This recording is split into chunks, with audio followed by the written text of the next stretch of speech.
Good morning, everyone. Welcome to the Lasham Daily Briefing for Sunday, the 27th of July, 2025. Starting off with the synoptic picture looking yesterday at lunchtime, we can see we had a couple of these weak occlusions moving across our area.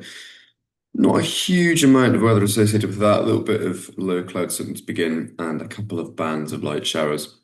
But it cleared into a very nice afternoon and we had a good evening as well. Overnight, very little to talk about other than those occlusions, and now cold front have moved further away. Very weak features there. And by midday today, there's nothing really significant on the chart. That high pressure still ridging up from the Azores slowly, and a new low established itself sort of a fair bit off the southern tip of Ireland. We're not going to see any associated weather with that today, really. What we can expect is a fair bit of mid-level cloud or cumulus sort of thickening into the afternoon, becoming fairly overcast sort of midday onwards.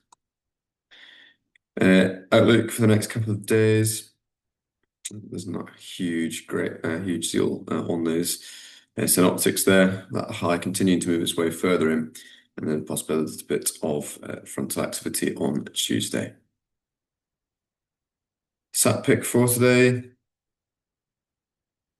I'll just refresh that there for us. You can see it already fairly thick, some quite thin stuff locally here at Lasham, but of sort of cirrus, but the orthocue coming in, but more from the west, and that's going to be with us for most of the day. Not a great deal of rain associated with that at the moment, certainly locally, but to the north, across the middle of Scotland and the Midlands, we've got a fair bit of rain. Nothing that should cause us any issues today. It should mostly miss us and fizzle out. You can see that looking at the Met Office prediction for showers. We just run that through.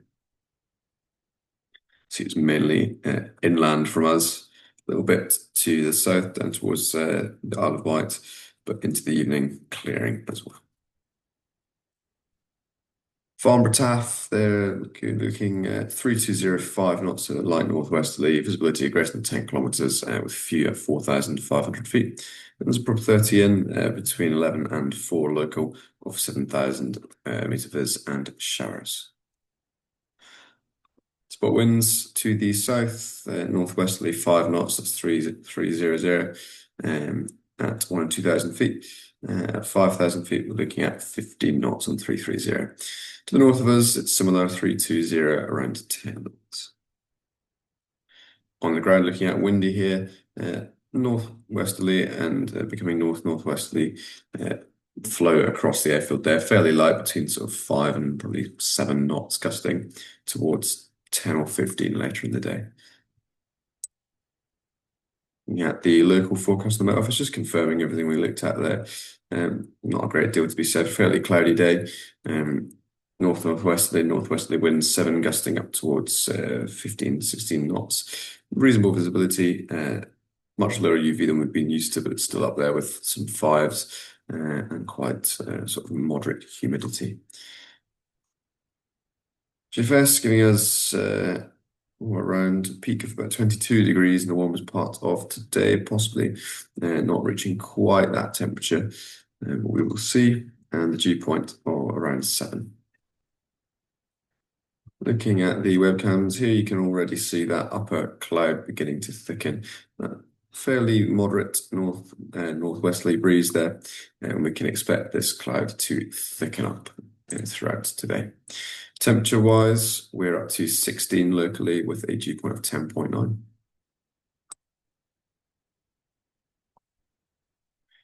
So we'll just have a quick look at the point forecast here on SkySat.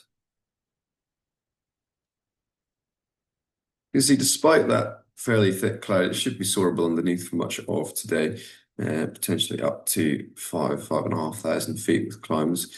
That's reaching strengths of 4.5, maybe even 5 knots, according to this. It depends how much heating we get. I suspect that's a bit of an overestimation, but it should remain soarable, hopefully, for a lot of today.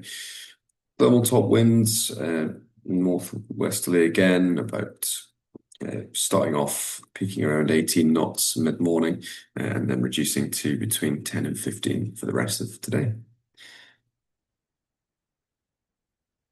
Looking at our cloud distribution chart here on top Meteo, you can see starting 9 o'clock local, there's a thinner area of sort of medium thickness cirrus.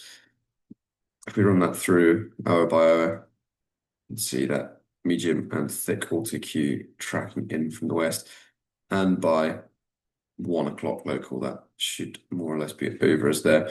Not so much Q underneath, as depicted here locally, which is contrary to what SkySat would suggest.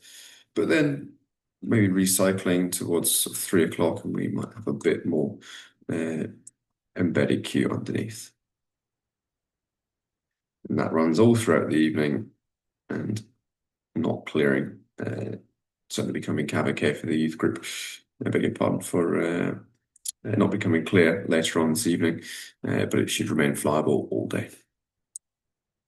No time is nothing particularly significant today.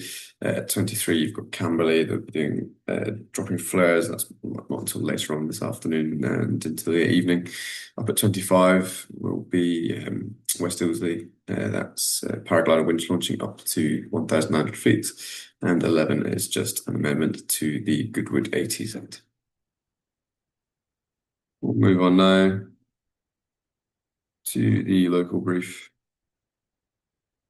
Yeah, our glider bookings. There's just the one case on the day for the casual list.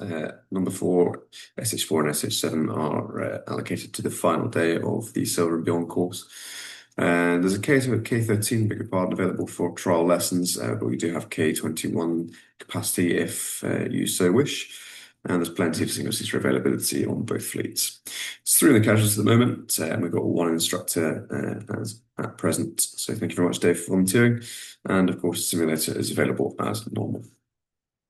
Reminder again about the buoyant expedition, not very many spaces left now, so get in touch with the office and come and speak to Barry, Ron, or myself if you have any questions. Nothing to report today with 2XL, and in summary, a ridge of high pressure building from the southwest with mid-level clouds thickening throughout today, and there'll be a moderate northwesterly wind on the ground. We're operating runway 27 today with cables on the south side grass, and please make sure you're ready when the cable or tug arrives. As always, don't land or taxi across the disused runways shown here in red. And there's our airfield setup with the winch in its normal place, pushing along the south side, irritating from the runway, and any requirement for a grid should there be one in the usual place on the north side grass. That's all from me this morning. We'll see you out there very shortly. Hopefully we can make a good day of it and keep it safe. Thank you very much.